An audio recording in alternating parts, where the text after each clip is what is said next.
ఉంటే మా పిల్లల్ని ఏసీల్లో చదివించుకున్నాం, మాకు ఫ్యాన్లైనా లేవు, ఫ్యాన్లు ఉంటే ఫ్యాన్ కింద చదివించుకున్నాం, ఇంకా డబ్బులు ఉంటే అదేదో చైతన్య, నారాయణ, కేకేఆర్, గౌతమ్ లాంటి స్కూళ్ళలో చదివించుకుందామనే తల్లిదండ్రులు అనుకుంటారు. ఆ మాటలు పిల్లలు కూడా విని పిల్లలు కూడా అదే ధోరణి అవలంబిస్తారు. కానీ ఇది చాలా తప్పుడు ధోరణి తల్లిదండ్రులారా. ఎందుకంటే ఈ రోజు చాలా మందిని చూస్తే మా జిల్లాలో 5 జిల్లాలకు ఒక ఎలక్ట్రిసిటీ బోర్డు అధికారి ఒక ఉన్నాడు, ముత్యాల రాజు అని. ఆయన సివిల్ సర్వీసెస్ లో నెంబర్ 1 ర్యాంకు, భారతదేశంలో నెంబర్ 1 ర్యాంకు. ఆయన శ్రీకాకుళం జిల్లాకు చెందినవాడు. ఆయన ఒక ఆటో డ్రైవర్ కొడుకు.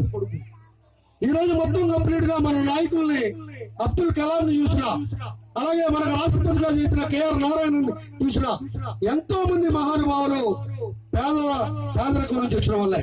మనం పేదరికం నుంచి బయటపడాలంటే పిల్లలకి ఒక మంచి స్కూల్ ఎంపిక చేయడం చాలా అవసరం.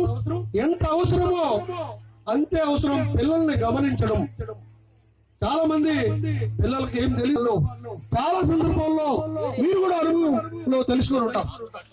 వాళ్ళు మనం చెబితే చెయ్యరు. మనం చేస్తున్న పనిని చూసి వాళ్ళు దాన్ని ఇమిటేట్ చేస్తా ఉంటారు.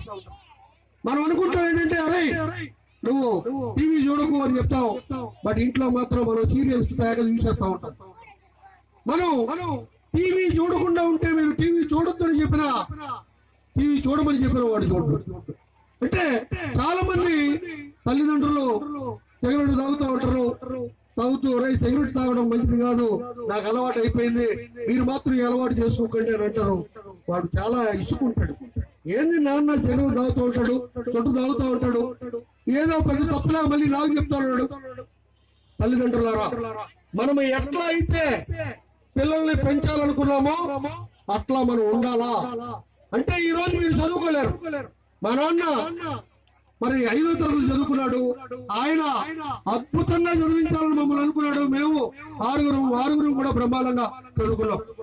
ఎందుకంటే ఆ రోజుల్లో మేమే పెద్ద మరి ఇలాంటి ప్రైవేట్ స్కూల్లో చదువుకోలేము. మామూలు స్కూల్లో చదివినా సరే మరి బాగా చదువుకున్నాం అంటే కేవలం తల్లిదండ్రుల బాధ్యత వలనే. మరి అలాగే కొంతమంది చైతన్య, నారాయణ స్కూళ్ళలో ఈ మధ్యన మా విజయనగరం జిల్లాలో చాలా విపరీతమైన ఒత్తిడి. వాళ్ళు మొత్తం ఊర్లన్నీ తిరిగేసి ప్రతి ఊరికి బస్ చేసి మొత్తం కంప్లీట్ గా జనాలందరినీ ఎక్కువ డబ్బులు ఉన్న వాళ్ళందరూ అక్కడ జాయిన్ అయిపోతున్నారు.